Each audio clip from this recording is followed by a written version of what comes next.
जैसे पापा क्या करते जी, हैं, घर में किसी की जॉब है जी, कि जी, नहीं, जी, कोई गाँव से सेलेक्ट है कि जी। नहीं है। नमस्कार प्रिय साथियों, स्वागत है आपका हमारे यूट्यूब चैनल में। आज हम आपको MPPSC topper, FSO topper Madhya Pradesh में सेकंड रैंक प्राप्त किए जिनका नाम है बलराम राजपूत जी। ये मध्य प्रदेश के टीकमगढ़ जिले की ग्राम पंचायत बनेरा के रहने वाले हैं। इन्होंने मध्य प्रदेश में सेकंड रैंक प्राप्त किया है फूड सेफ्टी ऑफिसर में। तो आज हम इनकी सफलता का राज जानेंगे, कैसे इन्होंने प्रारंभिक परीक्षा, मुख्य परीक्षा और इंटरव्यू के इस पड़ाव को पास किया है। तो चलिए बलराम राजपूत जी, आप बताइए, आपने अपनी फूड सेफ्टी ऑफिसर के दौरान कैसे आपने प्रारंभिक परीक्षा, कैसे आपने मेंस मेंस परीक्षा और इंटरव्यू के फाइनल जो पड़ाव है, वो आपने धीरे-धीरे कदम को बढ़ाया है?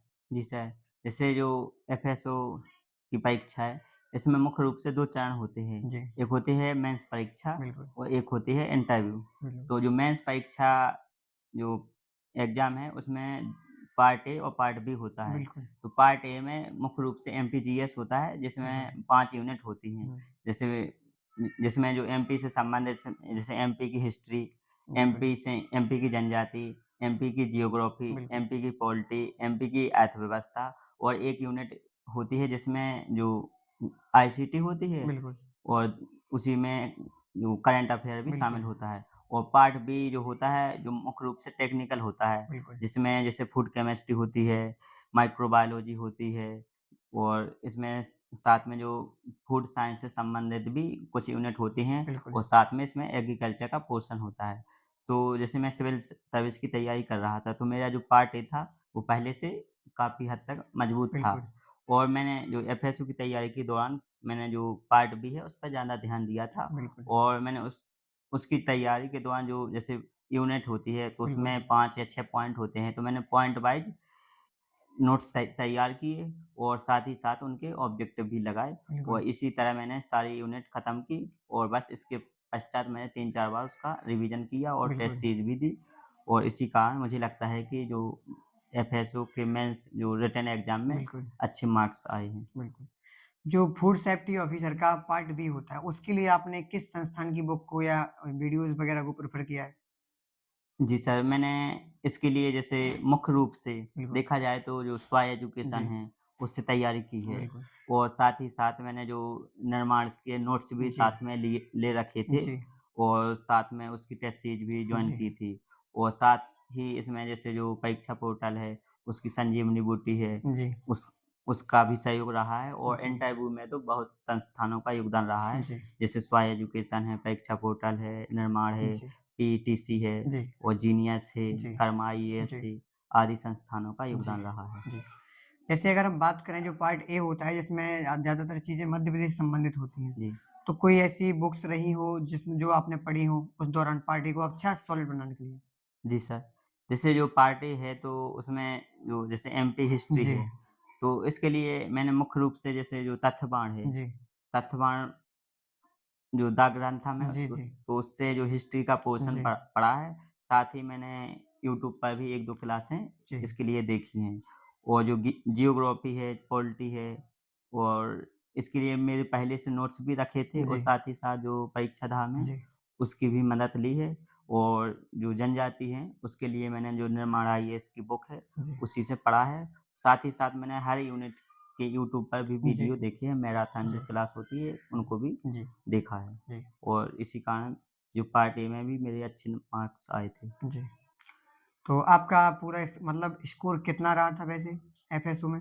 जी सर, मेरा जिस एफएसओ में जो स्कोर था, जी, वो साढ़े 450 में से 350 था जी, और इंटरव्यू में 39 मार्क्स मिले थे, कुल टोटल 389 मार्क्स थे और जी, सेकंड रैंक थी। जी।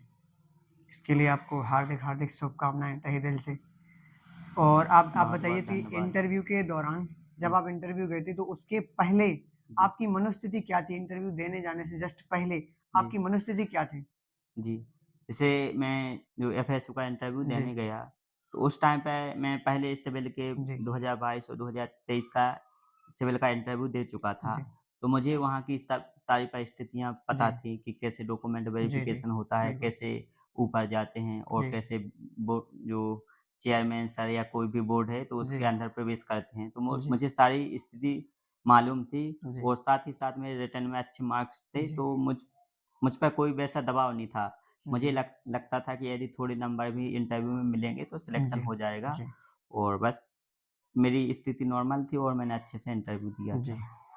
अगर आप कोई शेयर करना चाहते हो कुछ क्वेश्चन्स जो आपसे इंटरव्यू में फैक्चुअल पूछे गए हों, कोई ऐसे आपके मतलब आपके फैमिली बैकग्राउंड से संबंधित जी। क्वेश्चन, कुछ ऐसे क्वेश्चन रहे हों वो आप जी, बता सकते हैं? जैसे मेरा बोर्ड जो माननीय मेहरा जी जो जी, अध्यक्ष जी, महोदय हैं, जी, उन्हीं का बोर्ड था। जी, तो उन्होंने बस सिंपल-सिंपल क्वेश्चन पूछे जी, थे।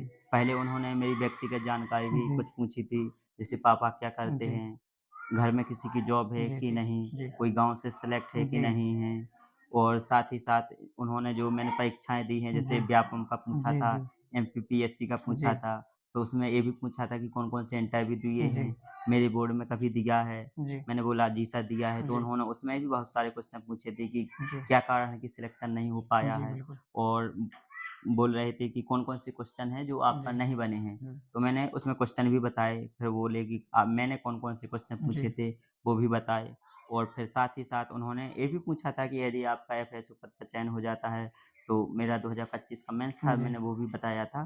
तो बोल रहे थे कि 2025 में भी चयन हो जाएगा, जी, तो फिर आप ये एफएसओ पद छोड़ दोगे। जी, साथ ही साथ उन्होंने मेहरा जी ने जो सप्लाई से संबंधित जी, वाला, जो जैसे जी, जो बिल्कुल, गैस सिलेंडर वाला बिल्कुल। जो हुँ, जो गैस सिलेंडर इमरजेंसी थी, शॉर्टेज हाँ, शॉर्टेज शॉर्टेज था, चल रही थी उस तो टाइम। उस समस्या को कैसे जी, सॉल्व करोगे? तो इसमें भी मैंने बताया कि जो लोगों को नैतिक रूप से जागरूक जी, करना बिल्कुल, चाहिए कि जिसकी जैसे एक की आवश्यकता है, तो एक ही बिल्कुल, रहे, अनावश्यक रूप से ना रखे, बिल्कुल, तभी इसकी आपूर्ति और इस समस्या से निजात पा बिल्कुल, सकते हैं। बिल्कुल। इसके पहले आपने कोई जॉब की है या अभी फ्रेशर है, फर्स्ट जॉब ही आपकी रहने वाली है? ये मेरी फर्स्ट जॉब ही है, मैंने इसके पहले कोई जॉब नहीं की। जी, बिल्कुल। आपके परिवार में कोई ऐसा व्यक्ति है जो अभी जॉब में हो, गवर्नमेंट जॉब में हो या रहा हो? मेरी फैमिली से पहले पहले से कोई भी गवर्नमेंट जॉब में नहीं था, मेरी मेरी ही फर्स्ट गवर्नमेंट जॉब है। बिल्कुल। और अभी जो एस्पिरेंट फूड सेफ्टी ऑफिसर की और मध्य प्रदेश लोक सेवा आयोग की परीक्षा की तैयारी कर रहे हैं, जी। उनके लिए आप क्या कहना चाहेंगे?